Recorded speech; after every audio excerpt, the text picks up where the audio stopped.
बिस्मिल्लाहिर्रहमानिर्रहीम। इससे पहले मैंने वीडियो में आपको इंटेलेक्चुअल डिसेबिलिटी या लर्निंग डिसेबिलिटी या ज़हनी मजूरी मेंटल रिटार्डेशन के बारे में बताया था कि वो क्या होती है।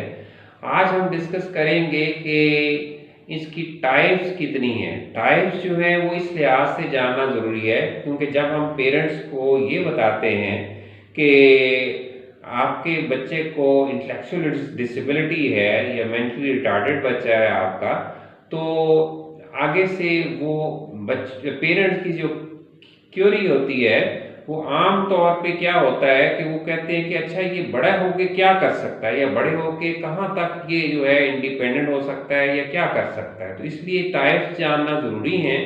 तो सबसे पहले जो है इसकी माइल्ड टाइप है जिसमें आमतौर पे बच्चा जो है 19 ईयर एज तक पहुंचते वक्त जो है बच्चा जो है अगर हम जो है पूरी तरह से पूरे ध्यान से उसकी तरबियत करें तो क्लास 6 तक जो है वो एजुकेशन उसका हासिल कर सकता है। और इसी तरह से टीन एज से अडल्ट एज तक पहुंचते हुए किसी हद तक जो है वो इंडिपेंडेंट जो है वो इंडिपेंडेंट हो सकता है और अपने काम जो है रोज़मर्रा ज़िंदगी और माशरे में किसी हद तक बेहतर तरीके से सर अंजाम दे सकता है। उसको ख़ास मदद की ज़रूरत नहीं होती रोज़मर्रा ज़िंदगी को गुजारने के लिए। तो दूसरी टाइप जो है हमारी मॉडरेट है, उसमें बच्चा जो है बड़ा होने तक 19 एज तक पहुंचते हुए अगर हम जो है उसकी तरबियत पे जोर दें और कंप्लीटली उसकी तरबियत करें तो क्लास ग्रेड 2 तक की एजुकेशन के बराबर जो है एजुकेशन हासिल कर सकता है।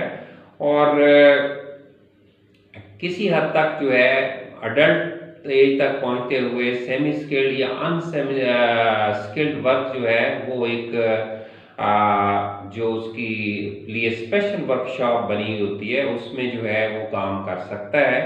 तो सेमी स्किल्ड जो है ऐसे काम हैं जिसमें किसी महारत की खास तौर पे ज़रूरत नहीं होती। जिस तरह से हम टीवी का काम करते हैं तो टीवी को काम को सीखने के लिए एक ख़ास किस्म की महारत यानी सीखना पड़ता है। इस तरह से अगर जो है डॉक्टर है, डॉक्टर को खास किस्म की एजुकेशन हासिल करनी पड़ती है उसके बाद कर सकता है। तो सेमी स्किल्ड में सिंपल काम होते हैं और अनस्किल्ड में बगैर किसी महारत के हासिल करने वाले काम होते हैं। तो ये काम बच्चे किसी हद तक जो है स्ट्रक्चर्ड जो वर्कशॉप होती है उसमें जो है वो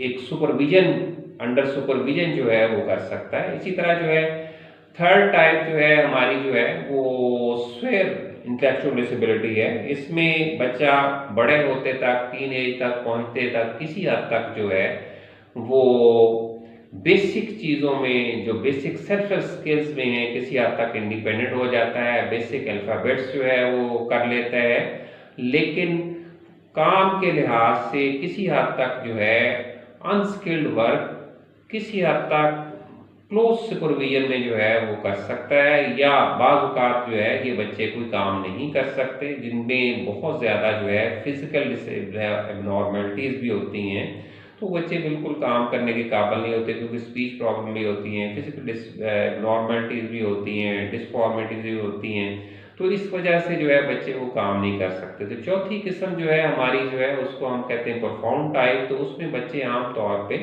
बेड रिडन होते हैं, यानी सारा दिन जो है बेड पे लेटे रहते हैं, वो बैठ नहीं सकते, उठ नहीं सकते, ना खुद ना हेल्प के साथ जो है। तो उनको जो है मदद के ज़रिए से ही खिलाया जाता है और बाज़ औक़ात उनको एक स्ट्रक्चर जो है बेड की और स्ट्रक्चर्ड चेयर की ज़रूरत होती है जो उसकी ज़रूरियात को पूरी कर सके। तो इस तरह से ये 4 टाइप्स हैं। तो इस हिसाब से हम बच्चे को असेस करते हैं और उसके हिसाब से जो है पेरेंट्स को गाइड करते हैं कि आपका बच्चा जो है अगर आप मेहनत कर लें अच्छे तरीके से तो आपका बच्चा जो है ये चीज़ अचीव कर सकता है। तो ये इंटेलेक्चुअल डिसेबिलिटी की टाइप्स थी जो मैंने आज डिस्कस की। तो आप इस वीडियो को मेरा ख्याल